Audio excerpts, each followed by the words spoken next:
ನಡೆಯುವಾಗ ಎಡುವುದು ಸಹಜ, ಆದರೆ ಎಡವಿದ ಕಲ್ಲಿಗೆ ಮತ್ತೆ ಮತ್ತೆ ಎಡುವುದು ದಡ್ಡತನ. ನಮಸ್ಕಾರ ರೀ, ಶರಣ್ ರೀ ಎಲ್ಲ ಬೆಳಗಾವಿ ಮಂದಿಗೆ. ನಾ ಇವತ್ತು ಬ್ಲಾಗ್ ಚಾಲೂ ಮಾಡ್ತಿರೋದ ಮಧ್ಯಾಹ್ನಿಂದ. ಹೆಂಗೋ ವೀಕ್ ಆಫ್ ಇತ್ತು, ಶಾಪಿಂಗ್ ಹೋಗ್ಬೇಕಂತೇಳಿ ಡಿಮಾರ್ಟ್ಗೆ ಹೋಗಿದ್ನಿ. ಮನ್ಯಾಗಿದ್ದು ಕುಂಡ್ರಾಕ ನಡೆಯಂಗಿಲ್ಲ ರೀ, ಆಫೀಸ್ ಸುಟಿ ಇದ್ದದಿನ. ಇಲ್ಲಿ ಬಂದ್ಕೊಳ್ಳಿ ನೋಡ್ರಿ, ಹೊಸ ಹೊಸ ಕಲೆಕ್ಷನ್ ಮಸ್ತ್ ಬಂದಿದ್ವು. ಬ್ಯಾಕ್ ಟು ಸ್ಕೂಲ್ ಅಂತೇಳಿ ಬ್ಯಾಗ್, ಬುಕ್ಸ್, ಶೂಸ್ ಮಕ್ಕಳಿಗಾರ ಭಾಳ ಬಂದಿದ್ದು.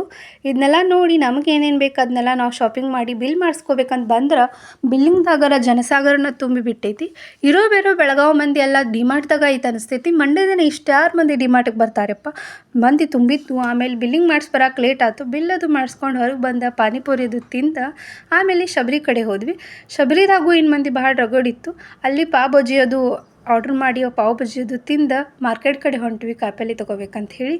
ಕಾಯಿಪಲ್ಲೆ ಇದು ತೊಗೊಂಡ ಹೋಗಿ ನಾ ಆಟೋದಾಗ ಕುಂಡ್ರು ತಡ ಇಲ್ದ ಮಳೆ ಹೆಂಗಿದ್ದಿದ್ದು ಜೋರು ಬರೋಕ್ಕೆ ಚಾಲು ಆಯ್ತು. ಮಳೆಯಾಗ ನಮ್ಮ ಮನೆಗೆ ಹೋಗ್ತಾ ಇವತ್ತಿನ ಡೇ ಎಂಡ್ ಮಾಡಿ.